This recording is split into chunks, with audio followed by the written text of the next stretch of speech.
भी हो। प्रिय सखा गोविंद, हे पुरुष श्रेष्ठ कृष्ण, हे मधुसूदन, कृष्णा का प्रणाम। जीवन का सारा मान और अभियोग आज अंतिम क्षणों में रखे दे रही हूँ। जीवन में अफसोस रह जाएगा।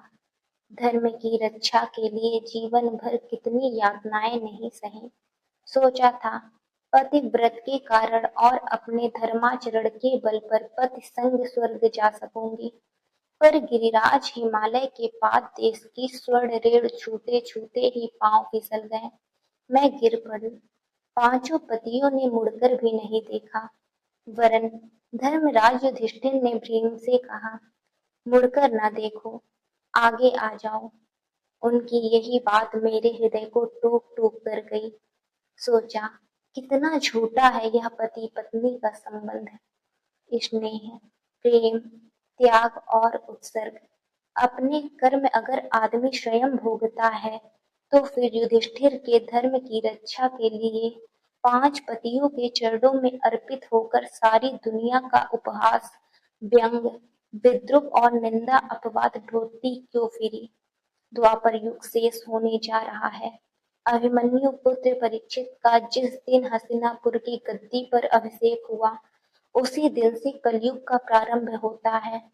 कहते हैं मेरा नाम पंचसती में गिना जाएगा। उसे देखकर कलयुग के नर नारी विद्रूप कर हंसेंगे, कहेंगे पंचपति वरण कर द्रौपदी अगर सती हो सकी तो फिर एक पतिव्रत पालन की क्या आवश्यकता। बहुपति वरण कर वे कलयुग में सती क्यों नहीं होंगी। यौन विकार ग्रस्त कलयुग के उच्छृंखल नर नारियों के बीच द्रौपदी होगी व्यंग्य परिहास का उपादान। 5 पतियों की पत्नी द्रौपदी को सतीत्व के लिए तिल तिल जलना पड़ा होगा, ये लोग भला कैसे समझेंगे।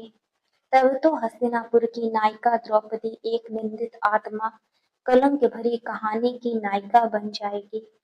हे कृष्ण, हे वासुदेव, तुम तो इच्छामय हो।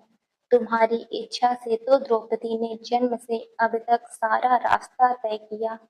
तुम्हारी इच्छा पर द्रौपदी की पलकें खुली हैं, झपकी हैं, सांस आती जाती रही है, तो उसकी निंदा प्रशंसा में क्या तुम्हारा कुछ भी भाग नहीं। आज हृदय से झरते रक्त से पवित्र हिमालय के पत्थरों पर द्रौपदी लिख रही है अपने जीवन की कहानी। कभी तुम विपन्न धरती का उद्धार करने हिमालय की राह से पृथ्वी पर अवतरित होगे। उस दिन अमिट अक्षरों से लिखी रक्त सनी आत्म